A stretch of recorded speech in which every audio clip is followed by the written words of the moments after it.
Bienvenidos a nuestro curso virtual de Historia Universal para el nivel preuniversitario. Les saluda el profesor Andy Ortiz Tomasto. El día de hoy vamos a trabajar el tema la independencia de las 13 colonias. Para eso vamos a observar un video. Atentamente, si es posible, lo observamos 2 veces porque nos va a dar mucha información respecto a este tema. En 1776, los colonos instalados en la costa este de Norteamérica, organizados en 13 colonias, quisieron dejar de ser ingleses. Este año firmaron la Declaración de Independencia y anunciaron al mundo la creación de una nueva república y se dispusieron a defenderla con las armas, frente a uno de los mejores ejércitos de la época, el ejército de Su Majestad Jorge III. Conviene recordar que las 13 colonias fueron fundadas por el Imperio Británico entre los siglos XVI y XVII. Estas colonias eran Massachusetts, Nuevo Hampshire, Rhode Island, Connecticut, Nueva York, Pensilvania, Nueva Jersey, Delaware, Maryland, Virginia, Carolina del Norte, Carolina del Sur y Georgia. El detonante principal de la revolución de las 13 colonias lo encontramos en las medidas que impuso la corona británica tras la Guerra de los 7 Años. Se denomina Guerra de los 7 Años a una serie de conflictos internacionales por el control colonial. Los dos principales oponentes fueron Francia y Gran Bretaña.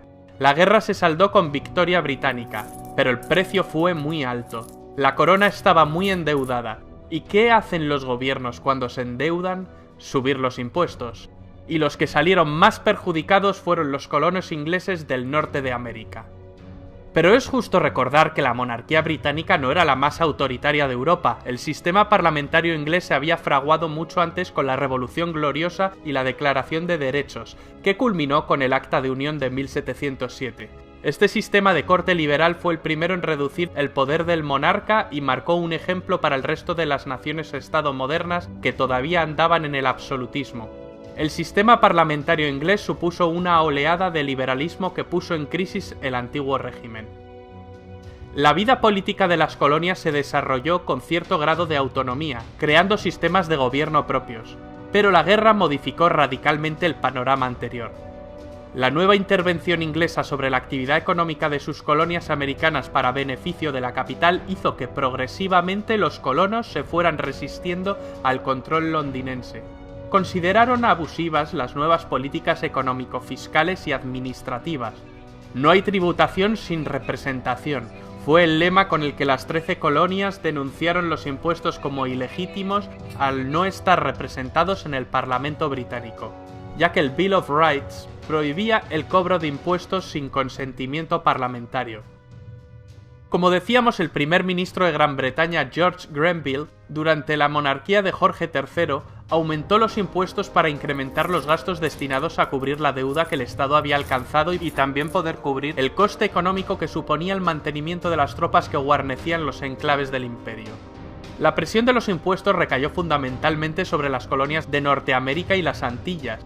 En esta línea se aprobaron las leyes recaudatorias conocidas como la Ley del Azúcar en 1764 y Ley del Timbre en 1765.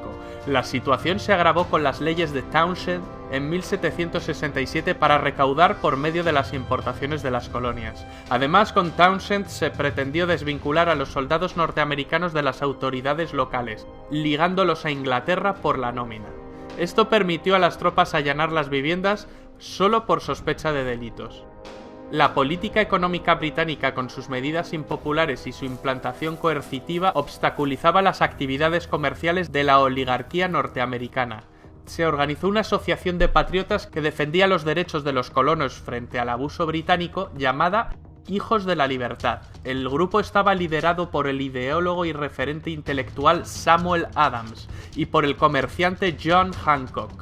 Los conflictos sociales no tardaron en aparecer. En 1770 ocurrió la masacre de Boston, en la que los soldados que ocupaban militarmente la ciudad dispararon contra la multitud que protestaba, muriendo 5 estadounidenses. Samuel Adams afirmó que esa noche fue el detonante del deseo de independencia. El hecho llevó al monarca Jorge III de Inglaterra a eliminar los impuestos aduaneros, dejando solo aquel que pesaba sobre el té. aunque notablemente reducido. Desde entonces se vivió un periodo de calma hasta que en 1773 Jorge III aprobó la denominada Ley del Té, Tea Act, que en la práctica concedía el monopolio del comercio del mismo a la Compañía Británica de las Indias Orientales, ya que se les eximía pagar el impuesto aduanero, lo cual les permitía comerciar a unos precios mucho más reducidos que el resto. Esta gran compañía actuaba como un gran lobby y ejercía gran influencia en el Parlamento. En 1773 los Hijos de la Libertad se pronunciaron en contra de la ley del té y planearon el Boston Tea Party. Cuando la privilegiada Compañía Británica de las Indias Orientales descargó en Boston una partida de té, algunos habitantes de la ciudad se disfrazaron de indios Mohawks y echaron al agua el cargamento. El desafío fue contestado con la aprobación por parte del gobierno británico de los llamados decretos intolerables en 1774, que limitaban las competencias de las autoridades coloniales, interviniendo y creando un estado de excepción. Esto desencadenó la celebración del primer Congreso Continental que reunió a los representantes de las colonias en Filadelfia. Se reclamaba al rey inglés el derecho de las colonias para hacerse cargo de sus asuntos internos sin injerencia del imperio, lo cual supondría el fin de la relación colonial. Las posiciones de los colonos eran diversas. Unos pedían la independencia y otros querían mantener el vínculo, pero reclamaban más autonomía y más derechos. En cualquier caso, la petición al rey no fue aceptada por los ingleses. Comenzó el boicot a los productos comerciales británicos. En 1775 estalló la guerra que durará hasta 1783. Los hechos que iniciaron las acciones bélicas y que acabaron con las posibilidades negociadoras para la resolución del conflicto se iniciaron en Lexington y Concord, en abril de 1775. Estas batallas desembocaron en el asedio de Boston, donde los británicos tuvieron que retirarse de la ciudad. Al mes siguiente empezaron las reuniones del Segundo Congreso Continental, donde se abordaron temas militares para lograr la organización formal y eficaz de un ejército, más allá de los milicianos. Es cuando empieza el reclutamiento de soldados. Se nombró a George Washington, un reputado militar, como comandante en jefe de las fuerzas norteamericanas. En plena guerra, el Segundo Congreso Continental aprueba en Filadelfia, un 4 de julio de 1776, la Declaración de Independencia de los Estados Unidos, redactada por Thomas Jefferson, hombre especialmente reconocido por su calidad intelectual. También haría correcciones sobre el borrador de Jefferson el abogado John Adams y el científico Benjamin Franklin. Estos tres personajes son clave. Si sumamos a George Washington, estamos ante los 4 padres fundadores más conocidos. Esta declaración confirió unidad y determinación formal a la Guerra de las 13 Colonias. El Imperio Británico no pudo seguir tomando el conflicto como una rebelión temporal, por lo que seguidamente adoptó estrategias de guerra. Tras salir de Boston, William Howe, comandante del ejército británico en América del Norte, reunió las tropas en Nueva York, con la pretensión de dividir las fuerzas enemigas y concentrar la contienda en una batalla decisiva. Los norteamericanos evitaron tal confrontación para practicar la guerra de guerrillas. Expulsados de Nueva York, se trasladaron a Nueva Jersey. Meses más tarde, Washington y su ejército cruzan el río Delaware para obtener una victoria en Trenton. Ese mismo año, la victoria continental en Saratoga fue decisiva. Este fue el punto de inflexión que decantó los apoyos externos hacia los norteamericanos. Francia con Lafayette y España con Bernardo de Gálvez, mientras el Imperio Británico seguía sufriendo grandes costes. El Imperio Británico no pudo aguantar más la situación, y en 1783 firmó la paz y reconoció la independencia de los Estados Unidos de América. Los representantes de los territorios ahora independientes se reunieron en la Convención de Filadelfia en 1787. Se instauró un gobierno federal presidencialista con un sistema legislativo bicameral, un presidente de la República y un poder judicial de servicio vitalicio.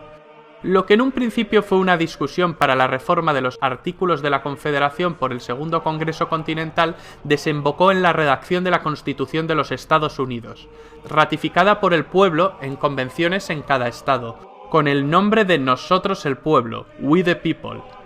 En las elecciones de 1789, Washington fue elegido primer presidente de los Estados Unidos.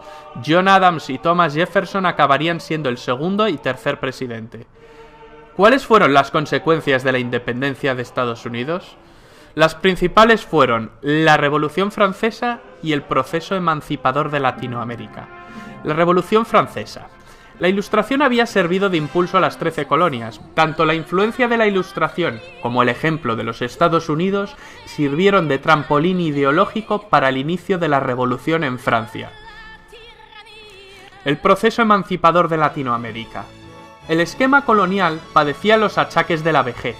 La independencia de Estados Unidos y la posterior Revolución Francesa son episodios que no pasarían desapercibidos a ojos de las élites de América del Sur. En 1808, la invasión francesa de España acabó con la deposición de Fernando VII, el rey felón. El hermano de Napoleón, José Bonaparte, se hizo con el trono español. Ahora las colonias españolas eran dependientes del hermano de Napoleón, a quien encima le crearon fama de alcohólico.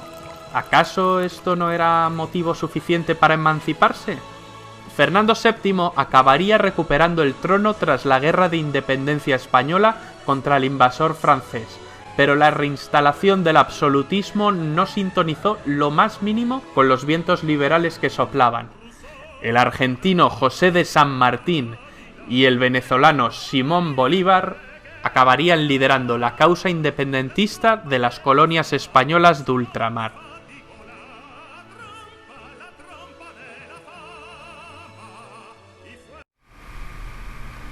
Primera pregunta de nuestra autoevaluación nos dice: las 13 colonias eran un grupo de colonias británicas en la costa este de América del Norte, fundadas en los siglos XVII y XVIII, que declararon su independencia en el año 1776 y formaron el actual país de...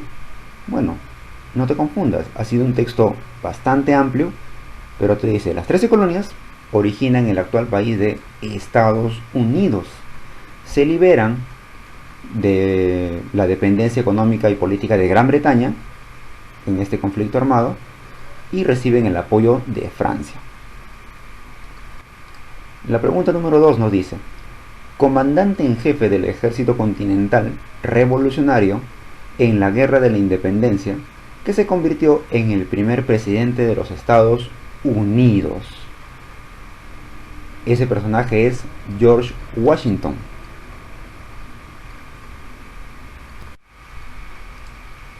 No te olvides que acá tienes unas preguntas en base al video que hemos observado. Si es posible, obsérvalo nuevamente, y si tienes cualquier otra duda puedes consultarlo conmigo, no hay ningún problema.